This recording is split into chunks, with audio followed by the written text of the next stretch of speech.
A ver, para entender de verdad un momento clave de la historia, a veces no basta con mirar las fechas. Hay que escucharlo. En este análisis vamos a viajar 200 años atrás para comprender cómo nació la Colombia moderna, pero no a través de un libro, sino con los ojos y los oídos de quienes lo vivieron. Venga, vamos a meternos de lleno en esto. Imaginemos por un momento una vida sin los colegios que conocemos, sin Google Maps, en una sociedad que está a punto de estallar en una revolución. ¿Cómo se sentía? Pues esa es la pregunta que va a guiar todo nuestro viaje. Nos plantamos a finales de la Colombia colonial, una época de cambios brutales, donde las viejas estructuras del Imperio Español se tambaleaban y empezaban a surgir nuevas ideas sobre educación, sobre ciencia, sobre libertad, y es aquí donde conocemos a nuestra primera voz. Este señor es José María Triana. Ojo, no es un general ni un político, ¿eh? Es un maestro. Y en 1810, ser maestro de primeras letras para niños era algo, bueno, bastante raro. En toda Bogotá, nos cuenta él mismo, solo había 2 escuelas. Su misión era literalmente revolucionaria. Y aquí viene el quid de la cuestión, lo que nos explica Triana. La historia de la educación en Colombia fue al revés. O sea, primero se crearon universidades, pero solo para una élite súper pequeña que estudiaba para ser abogado o cura. No había colegios grandes y públicos para todo el mundo. De hecho, podías entrar en la universidad con solo 10 años sabiendo lo básico, porque la educación primaria para todos, sencillamente, no existía. Pero Triana no solo se quejaba, que va, trajo una solución. Fue el primer maestro en usar un sistema importado de Inglaterra, el de enseñanza mutua. Y la promesa era increíble. Un solo maestro podía enseñar a 1000 niños a la vez. ¡1000! ¿Nos hacemos una idea del potencial que tenía esto? El sistema funcionaba como una especie de cascada de conocimiento, ¿vale? Primero, el maestro enseñaba a un grupito de los alumnos más avanzados, los llamados monitores. Luego, cada uno de esos monitores se encargaba de enseñar a un grupo pequeño de compañeros. El maestro se convertía en una especie de director de orquesta, supervisándolo todo y asegurando que la calidad se mantuviera. Era una forma brillante y súper eficiente de multiplicar el impacto de un solo profesor con poquísimos recursos. Vale, dejamos el aula por un momento y nos vamos a las majestuosas montañas de los Andes para conocer a nuestra segunda voz. Este es Francisco José de Caldas, un científico brillante, un hombre de la Ilustración, con una sed de conocimiento insaciable sobre su propia tierra. Escuchemos sus propias palabras, que describen la emoción de su expedición al volcán Imbabura. Iba armado con los instrumentos más modernos de la época, decidido a usar la ciencia para medirlo todo, la altitud, la temperatura, para hacer mapas de su propio país. Su misión era, en fin, entender el mundo que le rodeaba. Pero Caldas no estaba solo. Su guía, Salvador Chuquín, representaba una forma de conocimiento completamente distinta. Mientras Caldas veía el mundo a través de la ciencia europea, Chuquín lo entendía desde una sabiduría ancestral. Él no necesitaba mapas, la tierra era su libro. Y aquí vemos cómo, a pesar de sus diferencias, se forjó un respeto mutuo muy profundo.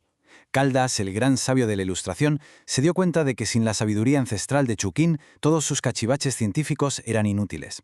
Se habría perdido, no habría sabido qué plantas eran medicinales. Comprendió que para conocer de verdad su país necesitaba unir la ciencia con el saber de la tierra.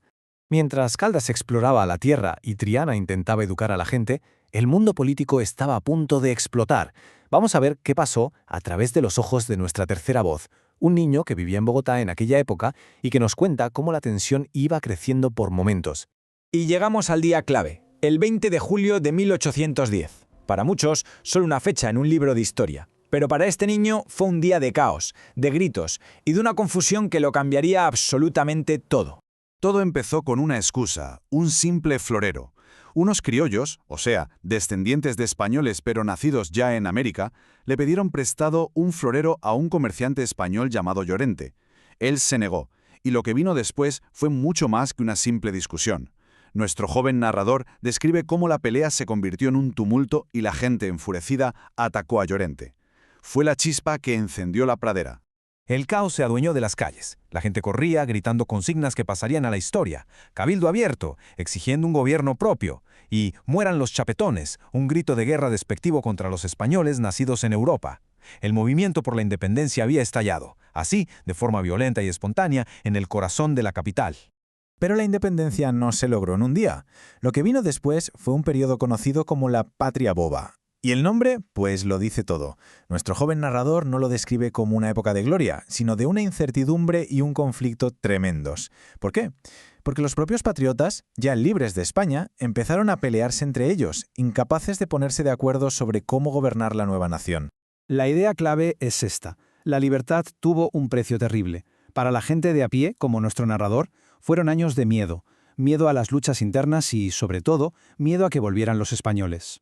Un miedo que, por cierto, se hizo realidad, con la llegada del general Morillo y su ejército, que vinieron a pacificar la colonia con sangre y fuego. El camino hacia la independencia definitiva, que no llegaría hasta 1819, fue largo y brutal. Fue una década de guerra, de terror y de resiliencia.